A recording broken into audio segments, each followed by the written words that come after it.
Hello दोस्तों, स्वागत है आपका मेरे YouTube चैनल परीक्षा प्लान में। तो कैसे हैं आप लोग? आई होप अच्छे होंगे। तो साइंस की प्रैक्टिस आज से शुरू हो रही है महत्वपूर्ण प्रश्नों की। इसके पहले मैंने NCERT क्लास 6 to 8 कंप्लीट पढ़ा दिया है। 6 to 8 जो NCERT की बुक है वो मैंने कंप्लीट पढ़ा दी है। सभी चैप्टर, एक भी चैप्टर नहीं छोड़ा है। इसके अलावा प्रीवियस ईयर के जितने भी पेपर हुए हैं 2012 से लेकर 2024 तक के पेपर मैंने सॉल्व करवा दिए हैं। यानी साइंस के जो भी क्वेश्चन थे उनको मैंने सॉल्व करवा दिया है। इसके अलावा कुछ ऑनलाइन वाले पेपर भी मैंने सॉल्व करवाए हैं। तो यदि आप लोगों ने वो वीडियो नहीं देखी है तो आप लोग वो वीडियो देख सकते हैं, क्योंकि प्रीवियस ईयर के क्वेश्चन बहुत ही ज़्यादा हेल्प करते हैं और जितने भी प्रश्न बनते हैं वो NCERT से ही बनते हैं। इसीलिए मैंने कंप्लीट 6 to 8 NCERT पढ़ाया है। तो आप लोग वो वीडियो देख सकते हैं। प्लेलिस्ट बनी हुई है, न्यू प्लेलिस्ट अलग बनी हुई है और ओल्ड प्लेलिस्ट अलग है। तो आप लोग न्यू वाली वीडियो देख लीजिए, तो आप लोगों को काफ़ी हेल्प मिलेगी। आज से आप लोगों की प्रैक्टिस शुरू हो रही है। पहली वीडियो है और ये कंटिन्यू आएगी जब तक महत्वपूर्ण प्रश्नों के प्रैक्टिस पूरी नहीं हो जाती। तो चलिए वीडियो को शुरू करते हैं। वीडियो को देखने के बाद यदि आपको अच्छा लगे तो वीडियो को लाइक और शेयर कीजिएगा, और यदि आप चैनल पर नए हैं तो चैनल को सब्सक्राइब कर लीजिए। तो चलिए शुरू करते हैं। पहला प्रश्न दिया गया है, निम्नलिखित में से कौन से विशिष्ट लक्षण पर्वतीय क्षेत्र के वृक्षों के हैं। यानी कि कुछ विशिष्ट लक्षण पाए जाते हैं पर्वतीय क्षेत्र में जो वृक्ष होते हैं उनमें, तो वही आपको बताने हैं। पहला विकल्प है तिरछी शाखाएं, दूसरा है सुई नुमा पत्तियां, तीसरा है मोम जैसा मोटा तना और चौथा है लंबी गहरी जड़ें।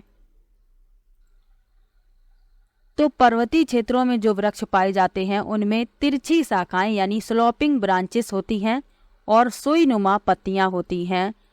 ए और बी यानी पहला और दूसरा, पहला विकल्प इसमें सही होगा। जो पर्वतीय क्षेत्र में वृक्ष पाए जाते हैं जैसे कि चीड़ है, देवदार है, ये सीधे होते हैं और ये शंकु के आकार के होते हैं। यानी वृक्ष का जो तना होता है वो सीधा होता है और जो शाखाएं होती हैं वो तिरछी होती हैं। तो ये आपको याद रखना है। ये तिरछी क्यों होती हैं? क्योंकि पर्वतीय क्षेत्र पर बर्फबारी होती है तो बर्फ आसानी से नीचे फिसल जाए और पत्तियों को नुकसान ना पहुंचाए, इसीलिए ये शाखाएं तिरछी हो जाती हैं। और पत्तियां इनकी सुई के आकार की होती हैं यानी सुई नुमा होती हैं, जिस पर मोम जैसी परत भी होती है। पत्तियों पर मोम जैसी परत होती है, तो ये आपको याद रखना है। और पेड़ों की जो छाल होती है वो मोटी होती है ताकि पेड़ों को ठंड से बचाया जा सके। तो पहला और दूसरा इसमें पर्वतीय क्षेत्र के वृक्षों की विशेषताएं हैं। पहला विकल्प इस प्रश्न का उत्तर होगा। अगला प्रश्न देखते हैं। लिखा है,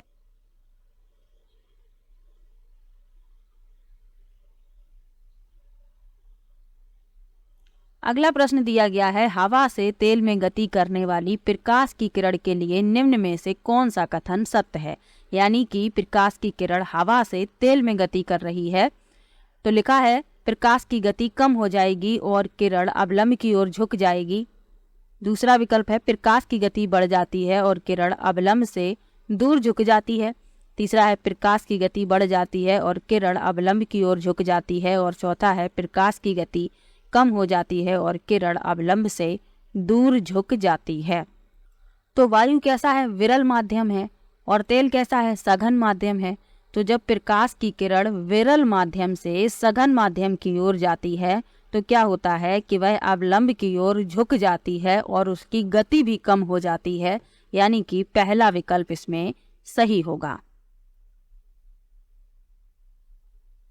इसके विपरीत यदि सघन माध्यम से विरल माध्यम की ओर जाएगी तो क्या होगा? प्रकाश की किरण अवलंब से दूर हट जाएगी। तो ये आपको याद रखना है, दोनों अंतर। अगला प्रश्न देखते हैं।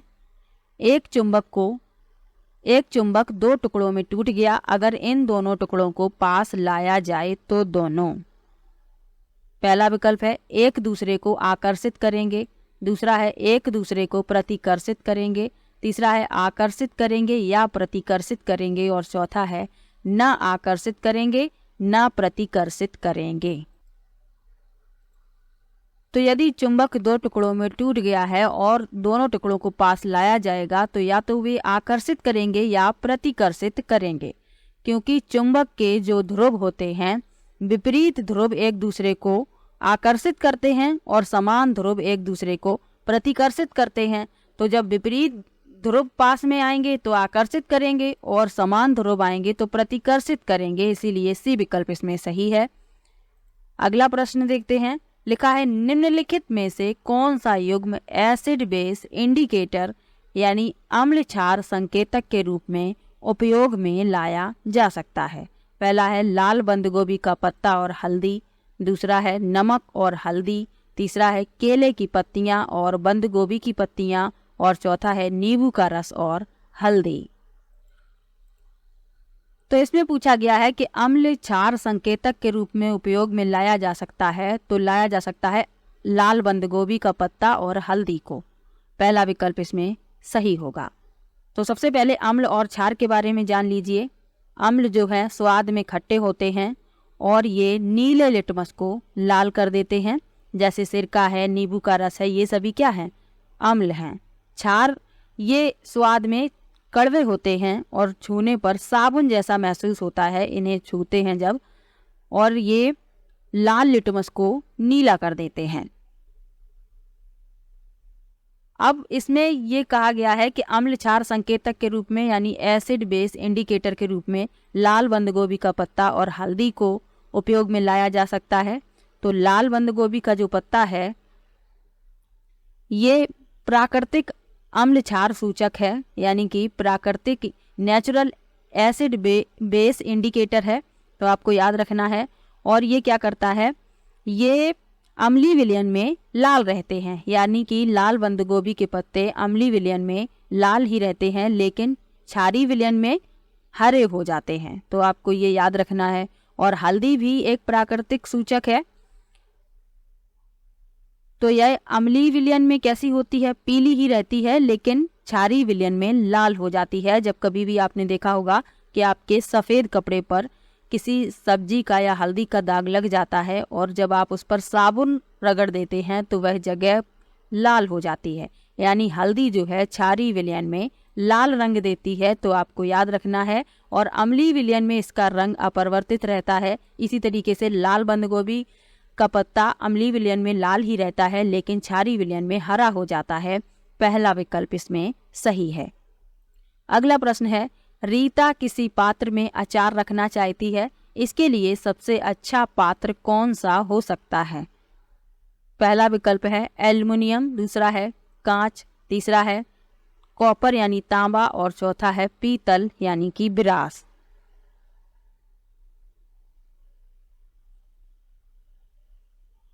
अब अचार जो है इसमें क्या होता है कि एस्टिक अम्ल डाला जाता है सिरका के रूप में, आपको पता होगा। और यदि एल्युमिनियम, तांबा, पीतल इन सब के बर्तन में रखा जाएगा तो क्या होगा, रासायनिक अभिक्रिया हो जाएगी और किसी खतरनाक यौगिक का निर्माण हो जाएगा। तो क्या करना है, तो अचार को रखने का सबसे अच्छा जो पात्र है वह है कांच यानी गिलास, क्योंकि एस्टिक अम्ल जो है कांच के साथ कोई भी अभिक्रिया नहीं करेगा, ना कोई यौगिक का निर्माण होगा। इसीलिए अचार रखने के लिए सबसे अच्छा पात्र कांच का माना जाता है। बी विकल्प इसमें सही होगा। अगला प्रश्न है,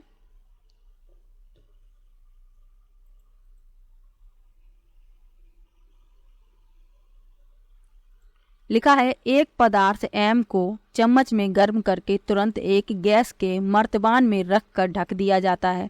थोड़ी मात्रा में पानी मर्तबान में डाला गया और घोल का नीले लिटमस पेपर से परीक्षण किया गया। कागज का रंग लाल हो गया। पदार्थ एम निम्न में से कौन सा हो सकता है? तो अभी आपको बताया था कि नीले लिटमस को लाल कौन कर देता है।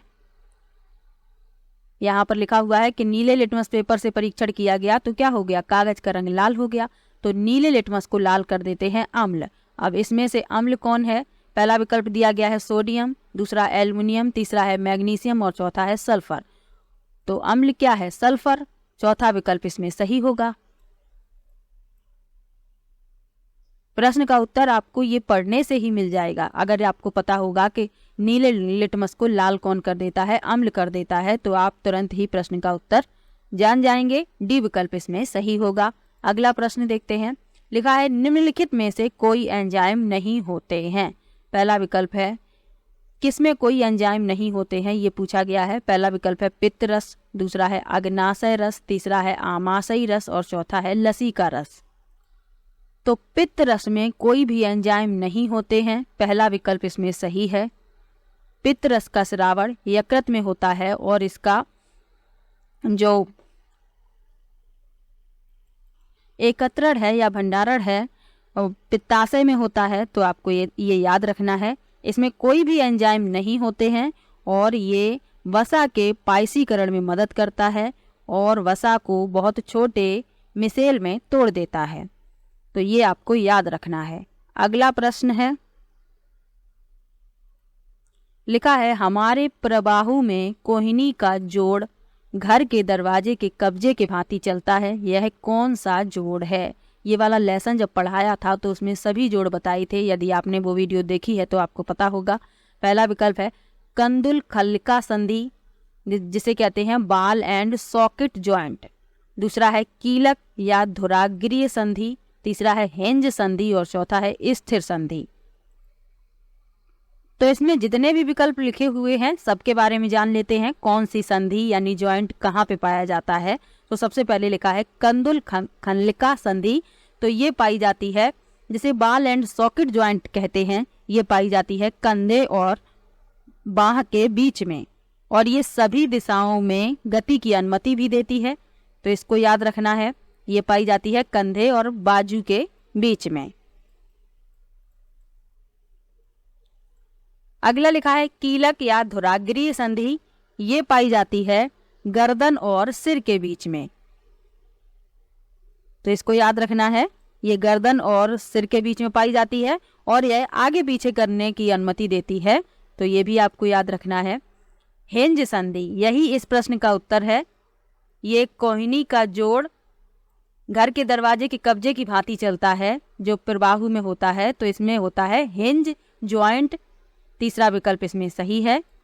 और डी नंबर में लिखा है फिक्स्ड जॉइंट यानी स्थिर संधि, तो ये पाई जाती है ऊपरी जबड़े और सिर के निचले जबड़े के बीच, निचले हिस्से के बीच पाई जाती है। ऊपरी जबड़े और सर के निचले हिस्से के बीच पाई जाती है और यह किसी भी तरह की गति करने की अनुमति नहीं देती। इसका नाम ही है फिक्स्ड यानी स्थिर संधि। तो आपको ये याद रखना है, इस प्रश्न के लिए सी विकल्प सही है। बाकी ये ज्वाइंट कहाँ पाए जाते हैं ये भी बता दिया है, तो इनसे संबंधित यदि प्रश्न पूछा जाता है तो आपका प्रश्न गलत नहीं होना चाहिए। अगला प्रश्न है किसी घाव से अत्यधिक रक्तस्राव निम्न में से किस विटामिन की कमी से होता है। पहला विकल्प है विटामिन सी, दूसरा है विटामिन बी कॉम्प्लेक्स, तीसरा है विटामिन डी और चौथा है विटामिन के।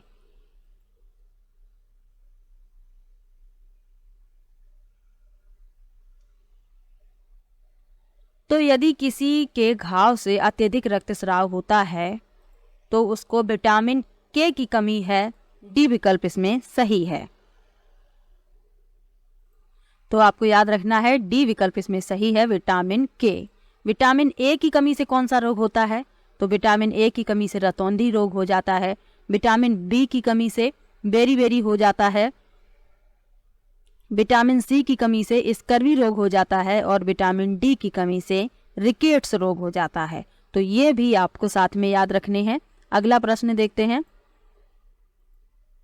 लिखा है मानवों में सांस लेते समय अंतःश्वसन की प्रक्रिया को स्पष्ट करने के लिए सही उत्तर क्या होगा। पहला विकल्प है वायु अंदर जाती है, पसलियां अंदर को आती हैं तथा डायफ्राम नीचे जाता है। दूसरा है वायु बाहर निकलती है, पसलियां बाहर को आती हैं तथा डायफ्राम ऊपर होता है। तीसरा है वायु बाहर निकलती है, पसलियां बाहर को आती हैं तथा डायफ्राम नीचे जाता है। और चौथा है वायु अंदर जाती है, पसलियां बाहर को आती हैं और डायफ्राम नीचे जाता है। तो अंतःश्वसन की प्रक्रिया के लिए पूछा गया है, यानी सांस लेते समय अंतःश्वसन की प्रक्रिया। तो इसमें क्या होगा, वायु अंदर जाएगी, पसलियां बाहर आएंगी और डायफ्राम नीचे हो जाता है। डी विकल्प इसमें सही है। अगला प्रश्न है, ए रुधिर वर्ग वाले एक पुरुष का विवाह बी रुधिर वर्ग की महिला से होता है, उनके पुत्र अथवा पुत्री का रुधिर वर्ग क्या हो सकता है? पहला विकल्प है केवल ए, दूसरा है केवल बी, तीसरा है ए अथवा बी और चौथा है या तो ए बी ओ अथवा ए बी। तो यदि ए रुधिर वर्ग वाले पुरुष का विवाह बी रुधिर वर्ग वाली महिला से होता है तो उनके पुत्र अथवा पुत्री का रुधिर वर्ग या तो ए बी ओ अथवा ए बी हो सकता है। डी विकल्प इसमें सही है। रुधिर वर्ग की खोज किसने की?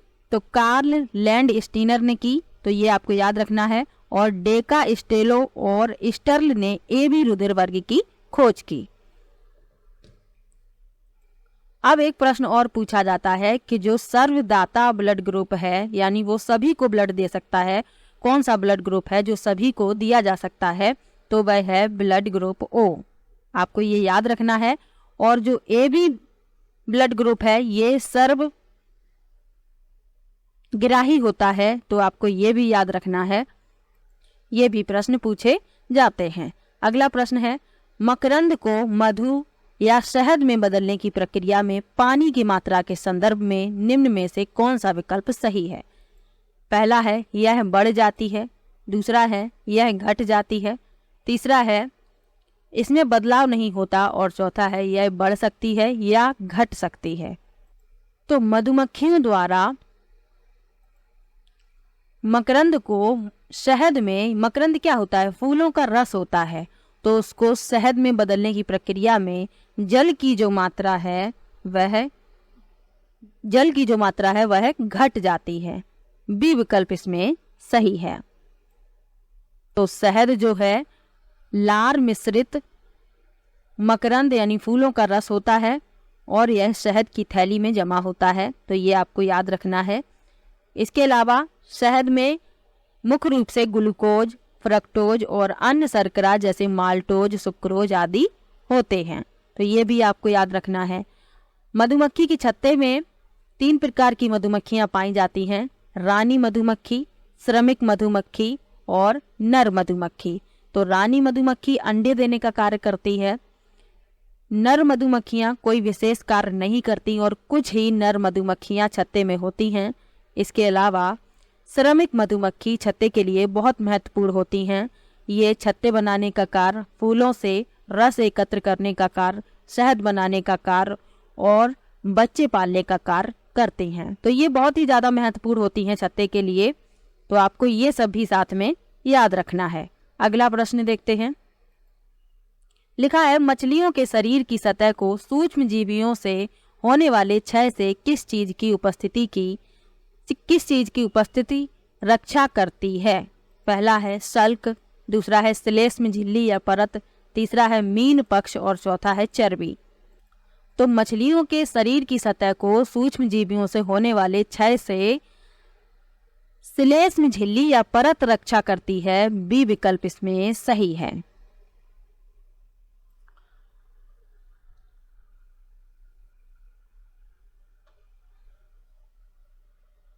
अब ये शल्क क्या होता है, मीन पक्ष, ये इन सब के बारे में भी जानना आवश्यक है। यदि प्रश्न इनसे पूछ लिया जाए तो प्रश्न गलत नहीं होना चाहिए। तो शल्क जो है एक छोटी कठोर संरचना होती है जो मछली की त्वचा से निकलती है। यह चिकने शल्क उनके चलन में सबसे ज्यादा मददगार होते हैं, यानी कि चलने में उन्हें मदद करते हैं। और ये जो मीन पक्ष हैं यानी कि पंख जिन्हें कहते हैं, ये मछली के पंख होते हैं जो तैराकी, स्थिरता और संचालन में उपयोगी होते हैं। तो ये भी आपको याद रखना है। और ये चर्बी, ये क्या होती है? ये मछली को बहुत अधिक ठंडा होने से बचाती है और यह ऊर्जा संग्रहित करता है, ऊष्मा का रोधन करता है। तो ये भी आपको याद रखना है। अगला प्रश्न देखते हैं। निम्न में से शर्करा के किन स्रोतों में ग्लूटेन नामक घटक होता है जिसके कारण कुछ व्यक्तियों को एलर्जी हो सकती है? पहला विकल्प है चावल, दूसरा है गेहूं, तीसरा है रागी और चौथा है ज्वार। तो ग्लूटेन नामक घटक होता है गेहूं यानी वीट में, तो इससे कुछ व्यक्तियों को एलर्जी हो सकती है। बी विकल्प इसमें सही है। अगला प्रश्न है, एक्स एक पुष्प विहीन और बीज विहीन पौधा है जो जमीन पर उगता है। निम्न में से कौन सा एक्स हो सकता है? पहला है पाइन ट्री यानी चीड़ का पेड़, दूसरा है शैवाल, तीसरा है ऑर्किड और चौथा है पर्णांग यानी फर्न। तो इसमें कहा गया है कि ये पुष्प विहीन और बीज विहीन पौधा है, तो इसमें चौथा विकल्प सही होगा, फर्न यानी पर्णांग। ये जिम्नोस्पर्म श्रेणी के हैं और ये अपुष्पी होते हैं और बीज विहीन होते हैं, जमीन पर उगते हैं। डी विकल्प इसमें सही है।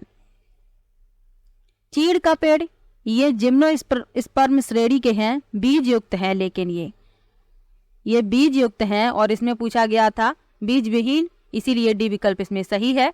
तो चीड़ का पेड़ भी जिम्नोस्पर्म श्रेणी का है लेकिन बीज युक्त है। ये शैवाल ये थैलोफाइटा श्रेणी के हैं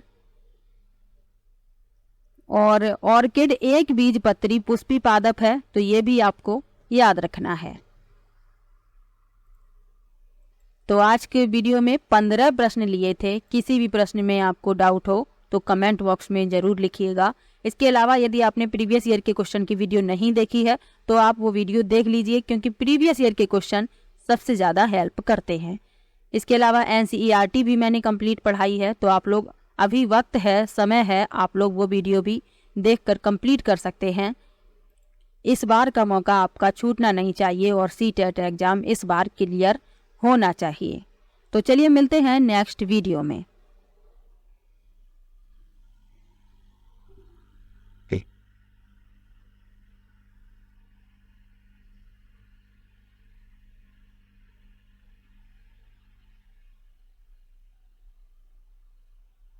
तो वीडियो कैसा लगा कमेंट बॉक्स में ज़रूर बताइएगा। वीडियो को लाइक कीजिए, शेयर कीजिए और चैनल को सब्सक्राइब कर लीजिए। मिलते हैं नेक्स्ट वीडियो में, तब तक के लिए बाय बाय।